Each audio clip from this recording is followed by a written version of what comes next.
shukrani ya kitendo cha yeye kuweza kumsaidia wakati ule. Rita kweli hakuwa na namna nyingine ya kufanya zaidi ya kupokea tu ile pesa na kuamua kuwaaga ili aweze kuondoka zake. Wakati huo Osita hana hata cha kufanya, anashangaa kinoma. Sasa kwa nini Osita amekuwa hivi? Tuendelee kutazama. Rita baada ya kutoka mule ndani akawa ni mnyonge sana. Yuko hapa kwenye hizo ngazi anashuka kuelekea kule reception ambako huwa anakaa siku zote, lakini anaenda anakumbuka kitendo alichokiona mule ndani. Haamini kabisa macho yake, anaota au ndo ni kweli? Mpaka bidada analia machozi, maskini ya Mungu. Sasa kwa nini analia bidada na amekuwa mnyonge ghafla tu baada ya kumkuta mule Osita pamoja na mpenzi wake? Tuendelee kutazama. Baada ya Osita kutoka huko ndani, bidada Bisola akaanza kumuuliza mpenzi wake, vipi uko sawa kweli? Mbona kama umebadilika hivi? Jamaa akawa anafunga na mwambia, ya mimi niko sawa, hamna shida kabisa mpenzi wangu. Kweli? Ya kweli, wala tusijali. Baada ya mazungumzo hapa na pale, Osita akaona amwage mpenzi wake na kumwambia kwamba anaomba aende akaonane na meneja kwa sababu kuna kitu alimwagizia kama surprise mpenzi wake. Sasa bidada Bisola kusikia surprise akafurahi kinoma, umeona akamruhusu mshikaji wetu aende akaonane na huyo meneja. Basi muda ukapita. Bidada fulani hivi, bidada Rita yuko hapa reception, akaja rafiki yake huyo hapa anaitwa Naza. Naza akawa anamuona Rita kama ni mnyonge hivi, akataka kujua kitu gani kimemsibu, lakini bidada Rita hakutaka kufunguka, akawa anamwambia tu kwamba mimi niko sawa. Punde kidogo Osita alikuja huku, kumbe hakuwa anaenda kuonana na meneja wala nini, isipokuwa alikuwa anakuja kwa bidada Rita hapa. Na kafika akawa anamuomba bidada Rita aweze kuongea pembeni kidogo. Rita akamjibu akamwambia hatuna cha kuongea mimi na wewe, lakini Osita akaendelea kumbembeleza Rita angalau akubali aweze kuongea pembeni, lakini Rita akawa mkali na kumwambia mimi sitaki kuongea na wewe chochote kile, na zaidi akamwambia mimi nisingekufumu humo ndani na wewe mpenzi wako ungekubali kuja kuongea na mimi? Jamaa akamwambia nilikuwa nataka nikuambie. Bidada Rita akamwambia ni muongo na nakuomba uondoke hapa. Naza ikabidi amsaidie rafiki yake kumtimua huyu jamaa hapa. Osita hakuwa na cha kufanya zaidi ya kutii maelekezo, alafu huyo akaondoka zake. Baada ya Osita kuondoka, bidada Naza akataka kujua, akamuuliza Rita yule ni nani? Rita akamjibu akamwambia yule ndo boyfriend wangu ambaye nimekuwa nikikwambia siku zote yuko nje ya nchi.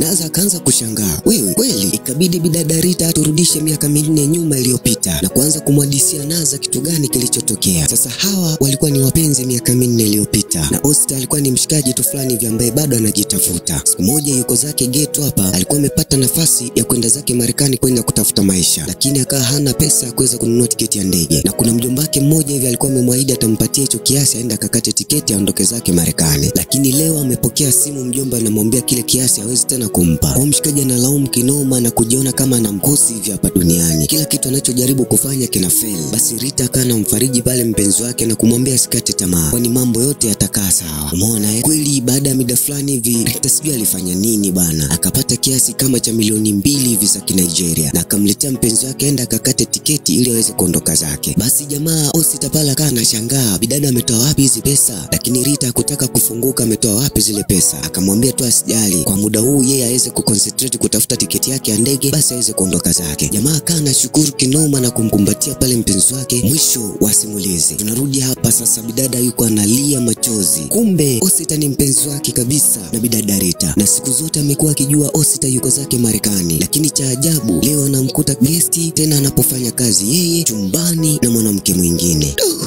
Ungefanyaje mtazamaji? Tuandikie hapo kwenye comment. Bidada alibaki pale reception yuko analia machozi yasiokuwepo na mfano. Wakati anaondoka Osita alimwahidi kwamba atarudi, watakuja kuanzisha maisha yao na wataishi pamoja. Na isitoshe bidada amekuwa mwaminifu sana kwa Osita. Miaka yote 4 amekuwa mwaminifu, hajaruhusu mtu mwingine, na zaidi alikuwa anamsubiri mpenzi wake Osita. Alafu Osita leo anakuja na mwanamke mwingine. Bidada inamuuma kinoma pale asikwambie mtu. Noma sana. Muda